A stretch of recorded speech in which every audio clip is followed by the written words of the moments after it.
अस्सलाम वालेकुम and welcome to lecture 17 of strategic marketing.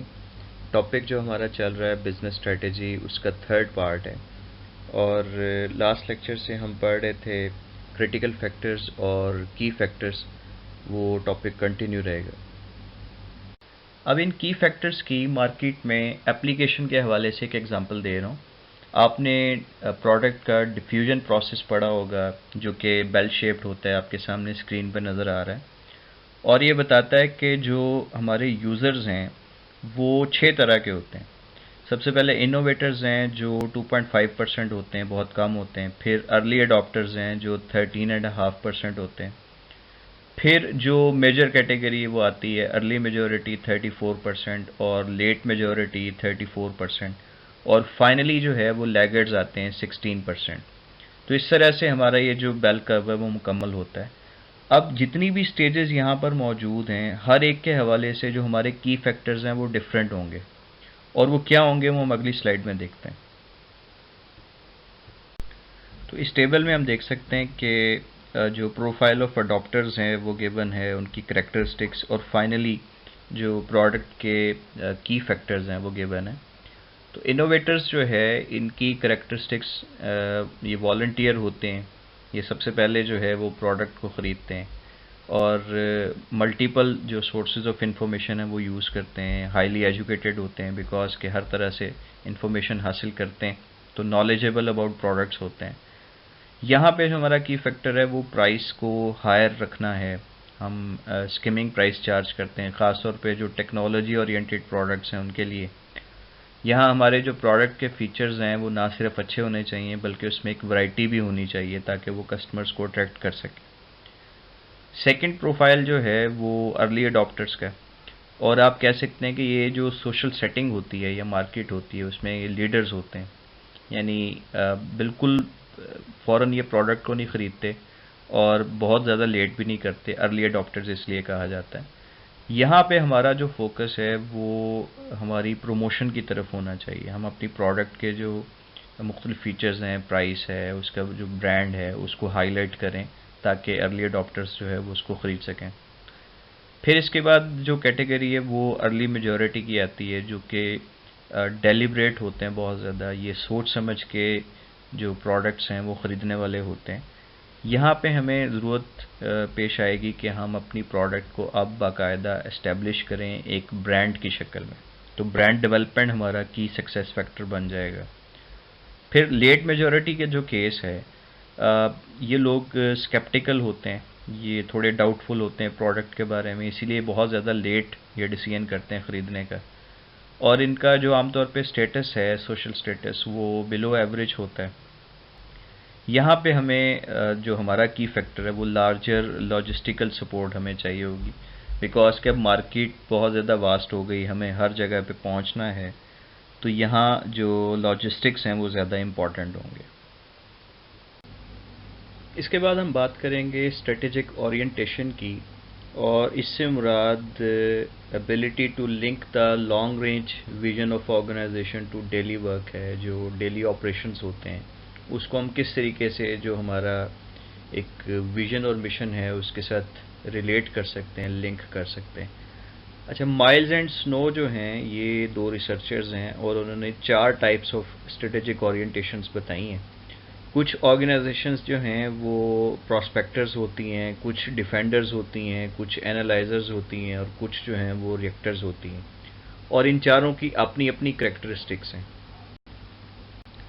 अगर हम प्रॉस्पेक्टर्स की बात करें तो ये बेसिकली रिस्क टेकर्स होते हैं, ये एंटरप्रेन्योर्स होते हैं, और ये नई नई मार्केट्स जो हैं वो तलाश करते रहते हैं। तो इनकी करेक्टरिस्टिक्स अगर आप देखेंगे, capable to establish market quickly, they are first movers, सबसे पहले ये किसी भी मार्केट में पहुंचते हैं। प्रोडक्ट एंड मार्केट इनोवेशन, जी चूँकि एंटरप्रेन्योर्स हैं तो उसका ताल्लुक ही इनोवेशन और नई प्रोडक्ट्स लाने के साथ है, नई मार्केट्स के साथ है। Speedy product development, high cost of launch and product development, चूँकि ये बहुत जल्द प्रोडक्ट को डेवलप करना चाहते हैं, बहुत जल्द नई मार्केट्स में जाना चाहते हैं, इसीलिए जो इनकी कॉस्ट है, ऑपरेशनल कॉस्ट, वो बढ़ जाएगी। सफ़र प्रॉफिटेबिलिटी, ज़ाहिर है जब इनकी कॉस्ट बढ़ेगी तो इनके जो प्रॉफिट्स हैं वो श्रिंक हो जाएंगे। हाई मार्केट शेयर, चूँकि ये फर्स्ट मूवर्स हैं तो किसी भी मार्केट में सबसे पहले पहुंच के ये उस मार्केट शेयर को जो है वो ग्रैब कर लेते हैं। Bring structure in support of strategy, यानी इनकी जो सक्सेसफुल स्ट्रेटेजी है वो तब बनेगी जब स्ट्रक्चर और स्ट्रेटेजी एक दूसरे के साथ कंसिस्टेंट होंगे। Do not commit to any market, ये किसी एक मार्केट में चूँकि स्टे नहीं करते, एक मार्केट तलाश करते हैं और कुछ अरसे के बाद वो किसी नई मार्केट में चले जाते हैं। अगर आप स्ट्रेटजी टाइप के हवाले से देखें तो इनका नाम प्रॉस्पेक्टर्स हैं और in search of business markets and products, constantly developing markets products and launching them consistently. तो ये इनकी बेसिक जो करेक्टरिस्टिक्स हैं वो यहाँ पे लिखी हुई हैं। और इनका जो मार्केट एनवायरनमेंट है जो इन्हें सूट करता है वो इनोवेटिव और डायनामिक मार्केट एनवायरनमेंट है जिसमें हर वक्त कुछ ना कुछ नया हो रहा हो। तो अगर हम प्रोस्पेक्टस के व्यू पॉइंट से समझें तो मार्केट जो है इसकी डेफिनेशन ज़्यादा ब्रॉड हो जाती है। इसका जो ट्रेडिशनल कॉन्सेप्ट है मार्केट शेयर का वो तो यही है कि वो कस्टमर्स जो इस वक्त हमारे से प्रोडक्ट्स ख़रीद रहे हैं और वो कस्टमर्स जो पोटेंशियल हैं यानी वो प्रोडक्ट्स हमारी ख़रीद सकते हैं। लेकिन एक प्रोस्पेक्टर के व्यू पॉइंट से देखेंगे तो इसमें जो हमारे कंपेटिटर्स हैं उनके कस्टमर्स भी शामिल हैं, क्योंकि वो हमारे कंपेटिटर्स हमारी ही तरह के प्रोडक्ट्स जो है वो ऑफ़र कर रहे हैं, तो वाई नॉट के उनके जो कस्टमर्स हैं वो हमारे ब्रांड्स या प्रोडक्ट्स को यूज़ करें।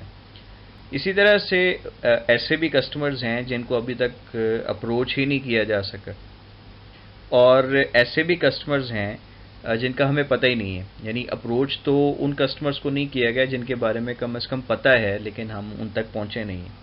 लेकिन ऐसे भी कस्टमर्स हो सकते हैं कि जिनके बारे में अभी हमें पता ही नहीं है, तो उनको भी मार्केट में शामिल किया जाएगा। तो जब ये सारी कैटेगरीज मिलेंगी तो मार्केट का जो एक स्कोप है वो बढ़ जाएगा। इसीलिए जो प्रॉस्पेक्टर्स हैं वो नई नई मार्केट्स की तलाश में रहते हैं। इसी चीज़ को अगर हम एक मैट्रिक्स की शक्ल में समझें तो हॉरिजॉन्टल डायमेंशन जो है वो कंपनी के कस्टमर ग्रुप्स को शो कर रही है।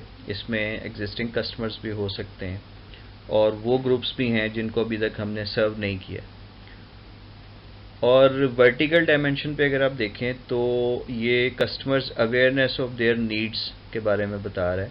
कस्टमर्स को हो सकता है कि अपनी नीड्स का पता हो सकता है ना पता हो, या लो भी हो सकता है, हाई भी हो सकता है। तो जब आप इन ऑप्शंस को मिलाते हैं तो चार क्वाड्रेंट्स जो है वो बनते हैं। पहला क्वाड्रेंट जो है उसमें वो कस्टमर्स हैं जिन्हें अपनी नीड्स का पता भी है और कंपनी ऑलरेडी उन्हें सर्व भी कर रही है, ये हमारी करंट मार्केट्स और प्रोडक्ट्स हैं। अगर आप सेकंड नंबर पे आएँ तो इसमें जो कस्टमर्स की जो नीड्स हैं वो कस्टमर्स जानते हैं, लेकिन कंपनी जो है अभी तक उन्हें सर्व नहीं कर रही। हो सकता है कि कंपनी को उनकी नीड्स के बारे में पता ना हो सकता है कि कंपनी को उन कस्टमर्स के बारे में पता ना हो। तो यहाँ मार्केटिंग रिसर्च एक बहुत इम्पॉर्टेंट टूल होगा कि कंपनी को खुद कस्टमर से पूछना चाहिए उनकी नीड्स के बारे में, या सेगमेंटेशन जो है वो अफेक्टिव वे में होनी चाहिए ताकि न्यू सेगमेंट्स जो है वो सामने आ सकें। फिर ऑप्शन 3 पे अगर आप देखें तो यहाँ पर कस्टमर्स जो हैं उन्हें अपनी नीड्स के बारे में कुछ ज़्यादा पता नहीं है, लेकिन कंपनी उन्हें सर्व कर रही है।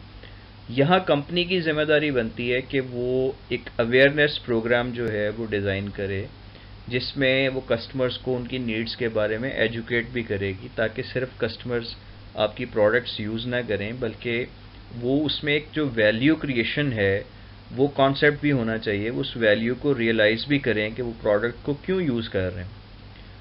और ये जो 2 एंड 3 है ये दोनों एरियाज ऑफ ग्रेटेस्ट अपॉर्चुनिटीज़ हैं, क्योंकि अगर आप इन्हें एक्सप्लॉइट कर लें तो आपकी जो मार्केट है वो बहुत एक्सपेंड कर सकती है और बहुत ऐसे सेगमेंट्स भी हो सकते हैं जो बड़े प्रॉफिटेबल सेगमेंट्स हों। अगर आप फोर्थ पे आएँ तो ये वो कस्टमर्स हैं जो जिनको अभी तक अपनी नीड्स के बारे में पता नहीं है और ये हमारे लिए भी आइडेंटिफाइड नहीं है, हमने अभी तक इन्हें सर्व नहीं किया। तो ये एक एरिया ऑफ हाईएस्ट रिस्क है, क्योंकि इनके बारे में ना इनको खुद पता है ना हमें इनके बारे में पता है। लेकिन चूंकि आपने सुना होगा हाई रिस्क हाई गेन, तो अगर जो फर्स्ट मूवर्स हैं या प्रॉस्पेक्टर्स हैं वो इस एरिया में चले जाते हैं और इस अपॉर्चुनिटी को वो एक्सप्लॉइट कर सकें, तो ये एक बहुत प्रॉफिटेबल सेगमेंट बन सकता है। सेकंड जो टाइपोलॉजी है वो डिफेंडर्स हैं, और अगर आप इनकी करेक्टरिस्टिक्स देखें तो secure the market they have developed, दूसरा डेवलप एफिशिएंट सिस्टम्स।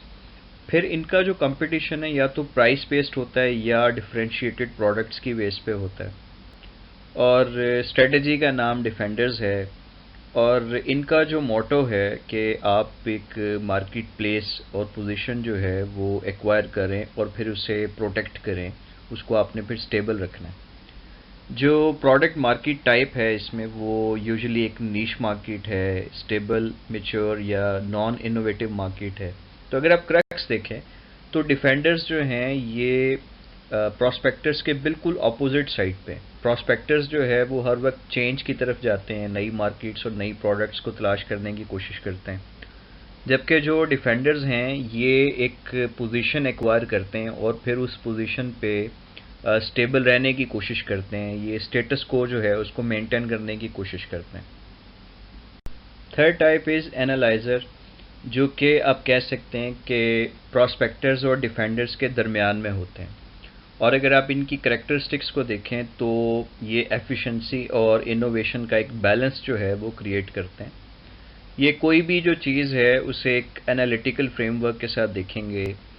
किसी मार्केट में आमतौर पे ये सेकंड मूवर्स होते हैं, फर्स्ट मूवर्स आपको पता है कि प्रॉस्पेक्टर्स हैं, लेकिन जो एनालाइजर्स हैं वो उसको पहले एवेल्युएट करेंगे, देखेंगे और उसके बाद वो मूव करेंगे। ये जितनी भी मार्केट्स हैं उनके एनालिसिस करते हैं और उसके बाद फिर मूव करते हैं उसमें। ये जो प्रॉस्पेक्टर्स गलतियां करते हैं, जाहिर है कि जब वो फर्स्ट टाइम जाएंगे तो एक्सपीरियंस ना होने की वजह से कुछ मिस्टेक्स हो सकती हैं, तो एनालाइजर्स उन मिस्टेक्स को समझते हैं, उनकी रीजंस को समझते हैं और कोशिश करते हैं कि उसे अवॉइड किया जा सके। इनमें हम कह सकते हैं कि दोनों तरह के फीचर्स होते हैं, कुछ प्रॉस्पेक्टर्स वाले फीचर्स भी हैं और कुछ डिफेंडर्स वाले फीचर भी हैं। फिर आप ये कह सकते हैं कि इनके पास ऐसी स्किल्स होती हैं कि ये नई मार्केट्स को क्विकली इस्टेब्लिश भी कर सकें और जो प्रोडक्ट्स हैं उनको डेवलप भी कर सकें, लेकिन ये स्पीड उतनी ज़्यादा नहीं है जितनी प्रॉस्पेक्टर्स के पास है, क्योंकि ये थोड़ा सा एनालिसिस करने में टाइम ज़रूर लेते हैं, और इनकी जो मार्केट है वो भी एक स्टेबल, मैच्योर्ड या नॉन इनोवेटिव मार्केट जो है वो कहलाती है। फाइनली जो ग्रुप है वो रिएक्टर्स कहलाते हैं, और रिएक्टर्स जो होते हैं ये मार्केट में होने वाली जो चेंजेस हैं उसको ना तो एंटिसिपेट कर पाते हैं और ना ही उसके लिए कोई स्ट्रेटजी बना सकते हैं। लिहाजा ये सिर्फ एक रिस्पांस या रिएक्शन शो करते हैं कि मार्केट में जो भी चेंजेस आ रही हैं उन चेंजेस के मुताबिक ये अपने आप को एडजस्ट करके एक रिएक्शन या रिस्पांस जो है वो सामने ले आते हैं। इनकी जो मार्केट्स हैं वो आमतौर पे स्टेबल, मैच्योर्ड और नॉन इनोवेटिव होती हैं। अब अगर इनके रिएक्शन को हम एक स्ट्रेटजी मान लें तो इसका मतलब है कि इनकी स्ट्रेटजी कंटिन्यूसली इवॉल्व होती रहती है, कोई फिक्स्ड या कोई परमानेंट स्ट्रेटजी इनकी नहीं है। जैसे जैसे एनवायरनमेंट चेंज होगा, जैसे जैसे कंडीशंस बदलेंगी, वैसे वैसे इनका जो रिस्पांस या रिएक्शन या स्ट्रेटजी है वो भी चेंज होती जाएगी। तो ना ये जो कंडीशंस हैं या चेंजेस हैं उनको एंटिसिपेट कर सकते हैं, और ना ही कोई इनको एंटिसिपेट कर सकता है कि ये किसी ख़ास वक्त में किस तरह का रिस्पांस शो करेंगे।